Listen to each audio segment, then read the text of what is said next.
A big part of planning for your show is planning what you're going to say. Yep, it's time to think about scripting. The most important part of scripting for shows is knowing when something needs to be scripted and when it doesn't. Your script doesn't need to be a dense TV-ready tome like this.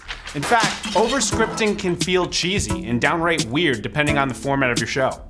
But even if your show is unscripted, you still need to know what to say. Comedian Dave Mazzoni, hello, it is a pleasure, created a largely unscripted series called Game Show. A non-scripted show is a blast, unpredictable, and also mostly scripted. Don't be fooled by a project that's labeled unscripted. It's going to be heavily scripted. Scripted or unscripted, if it's not on the page, it's not happening. What is on the page is that subscribe button. So hit subscribe to learn more about using videos for your business. When it comes to shows that are centered around natural conversations like podcasts, docuseries, interview shows, you should still create these small scripted moments to serve almost as waypoints for your talent. For example, you might script a scene that looks like this.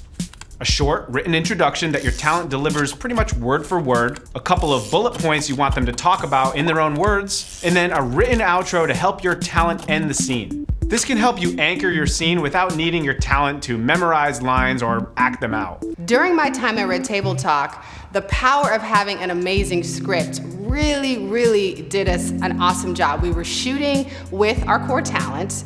Gammy, who's a little newer to the space, was a little nervous. And I could tell as she was going through her lines that she wasn't fully connecting with the audience. She wasn't in her body. She just felt very mechanical. And so because we were able to give her a full idea of where we were taking this, it really helped calm her down and allow her to come across in a much more organic and honest way. And she shined. It was absolutely phenomenal. I think it's really important to put a lot of work into what, in my experience, has been called a beat sheet. The talent is going to be led in a way where, yeah, we want you to be who you are. I'm going to say what I want to, but the producers are going to be following a script to make sure that they're getting sound bites from you that connect in a linear fashion.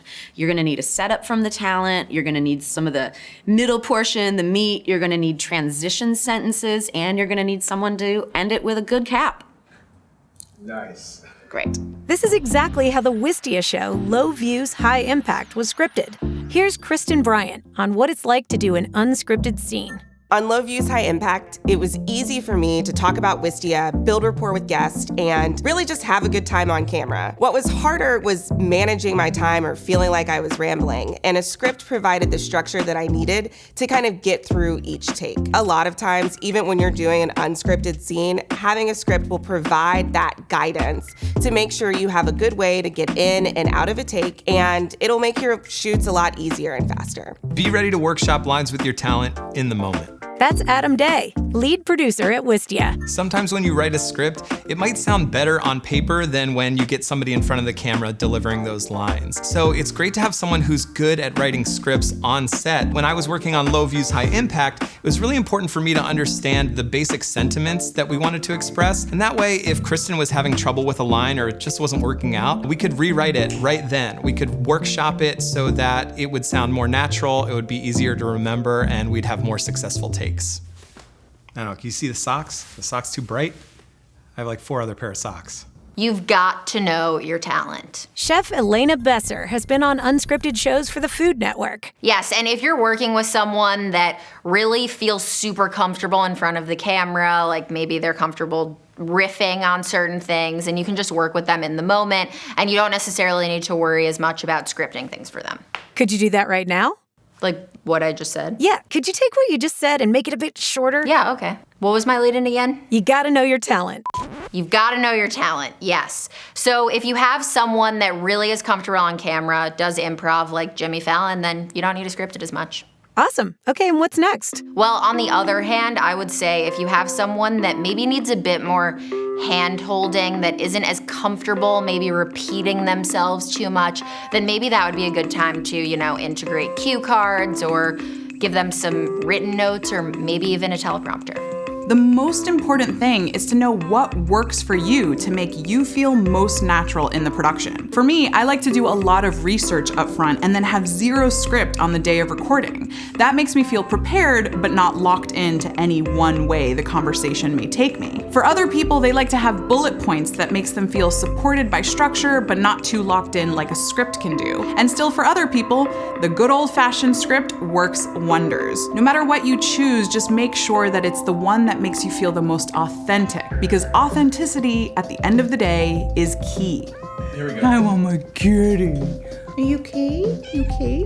When it comes to scripting parts of your show, here are some helpful do's and don'ts.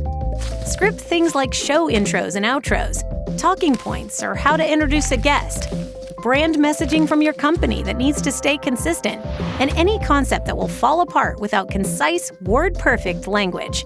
Don't script things like interviews, panel discussions, or testimonials. But some shows do call for a formal, TV-style script. So dial in that Courier new font and get ready to write a script like this. No. Hold on. That is not what we're saying at all. Yes, a script like that may be industry standard, but guess what? I'm not usually writing for people in the industry, and you're probably not either. I'm sharing my scripts with marketers, so most of my video scripts look like 2 or 3 column Excel spreadsheets. In one column, I put the dialogue or a description of the action that I'm thinking about, and in the other column, I put an image, just a stock image that is basically an approximation of the shot that I'm thinking of. It's basically like a storyboard, and it helps people see what I'm seeing in my head rather than reading page after page of text in one of those industry standard scripts. It's a roadmap. Once you have that, you have the freedom to do so many other things creatively that can take this to the next level, but having that roadmap to start is so powerful and so important. We have a bullshit meter as people. We know when people are not being authentic. We can sense it when they're right in front of us, and we can certainly sense it on a screen. Yep, no matter how you choose to script your show, remember that scripting is essential to getting your message across. Download some sample scripts in the link below to get started scripting your show.